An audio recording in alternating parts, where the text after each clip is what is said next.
Bernardo Tavares ungkap fakta kekalahan PSM Makassar.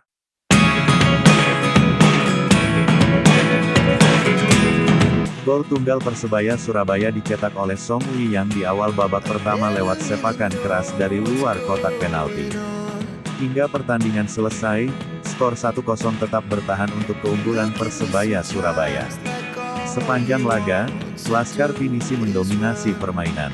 Bahkan, pasukan Ramang menciptakan 20 tembakan.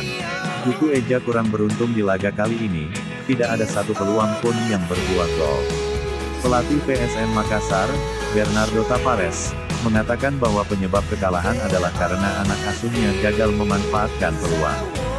Ia tidak menyalahkan pengadil lapangan, namun Tavares tetap memberikan perhatian pada wasit. Saya perlu tekankan kita tidak kalah karena wasit, kita kalah karena tidak memanfaatkan peluang kita, katanya saat konferensi pers selesai laga, Jumat tanggal 18 Agustus tahun 2023. Gambaran yang kalian lihat di sini adalah nomor 3, Zaki, pemain kita yang mendapat tackle. Biasanya, tackle semacam ini akan berbuah kartu merah, sambungnya. PSM Makassar menciptakan lebih banyak peluang daripada tim tuan rumah. Dalam suatu pertandingan, tim yang menciptakan banyak peluang belum tentu menang, dan sebaliknya. Hal ini yang terjadi pada pasukan Ramang dalam beberapa laga. Mereka menciptakan banyak peluang namun gagal dalam penyelesaian akhir.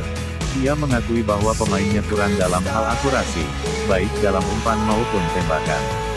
Dari 20 tembakan yang diciptakan, hanya 4 yang mengarah tepat sasaran. Jadi selalu ada hal-hal yang harus kita tingkatkan. Untuk saat ini, yang harus kita tingkatkan adalah akurasi. Kita menciptakan banyak peluang tapi kita harus lebih baik dalam memanfaatkannya, jelas Tavares. Pertandingan berjalan dengan sengit, kedua tim saling serang. Laga semakin memanas karena supporter memberikan atmosfer yang berbeda. Selain itu, tekanan dalam setiap pertandingan memengaruhi pemain. Tavares mengakui pemainnya terpengaruh oleh beban juara musim lalu. Terkait fakta bahwa kita adalah tim juara musim lalu, kalian jangan lupa bahwa pada musim lalu tidak ada yang mengira kita akan menjadi juara. Jadi ini memang berpengaruh pada kita, sebut pelatih PSM.